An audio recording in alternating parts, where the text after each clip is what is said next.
This week we'll be doing a dissection of a freshwater mussel. It looks an awful lot like a clam, but it is actually a mussel. This is a member of the class bivalve, meaning it has two shells, but we are only looking at one of them in this model that I'm going to use for our dissection demonstration. When you have the actual specimen, you'll have another shell over the top of this, and there'll be an opening down here that's being forced open because there's a little wooden dowel that they stick between the two clamshells, between the two shells to keep them open when the specimen is sacrificed. So in order for you to see all the internal organs, you're going to have to open the mussel. Now, I know the temptation is to just grab a hold and try and rip the thing apart, but that's going to end up tearing a lot of the internal organs and defeating the purpose. So what you're going to need to do is take a pair of dissecting scissors, shove them in the opening, and then go in and cut. It's not going to be a single slice. This is a really thick mussel. It's called the adductor muscle. This is the posterior adductor muscle, meaning it's towards the back of the animal. This is the anterior adductor muscle, meaning it's towards the front or the mouth end. And you need to cut them both. So you go in and cut the one, that'll open the two shells up a little more, making it easier to go in and cut the other. If you cut off a couple of things, it's okay. It's pretty forgiving, specimen-wise. So you need to cut the two adductor muscles. These are what hold the two shells together. So when the muscles contract, it pulls the shells down. When it relaxes, it opens them up. Once you open them, it'll open here at the hinge. So the two shells are going to be joined right around in here. There's a hinge, and so you'll be able to pry them apart, and it'll fold around this point like a door opening. This tiny part here where it curves over, this is called the umbo, and it is actually where the mussel started. So the shells are made by the animal, they grow with it, and so the little bit you see right here, that's how big it was as a baby, and then as it adds to it, you get growth lines over the years, which is kind of cool, but not the internal anatomy that we're interested in. So in this model, we have the two adductor muscles, anterior and posterior.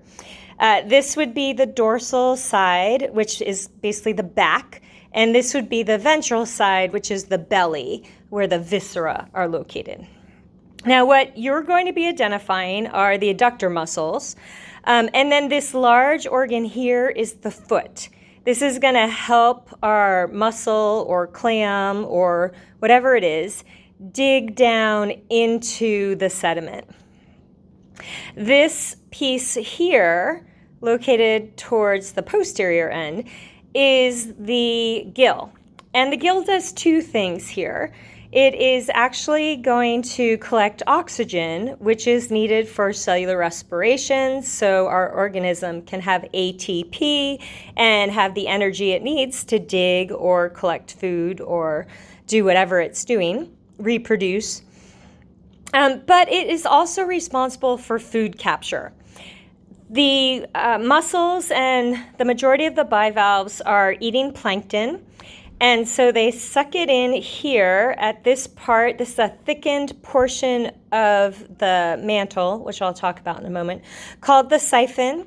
So the water flows through here over the gills where oxygen and food are captured.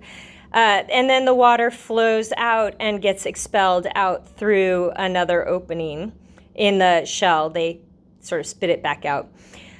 The food gets transferred down here to what are called the labial palps. These sit on top of the foot. There's one on the top, there's another one underneath. Just like there'll be another gill over top of this, we're looking at the lower one.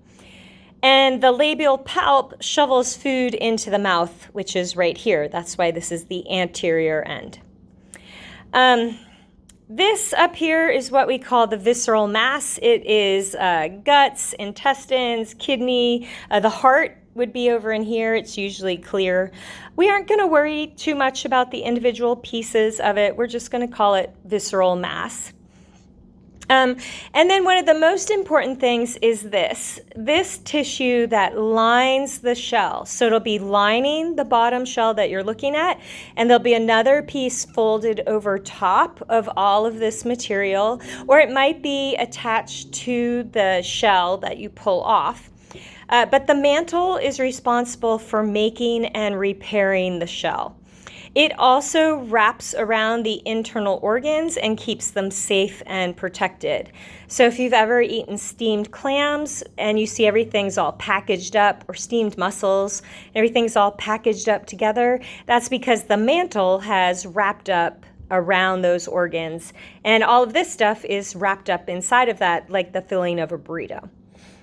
So what you are going to need to identify, again, is the siphon, the adductor muscles, the labial palps, the foot, the visceral mass, the mantle, the shell, if you can see it. You can probably see it up here. And then the dorsal, ventral, anterior, and posterior ends.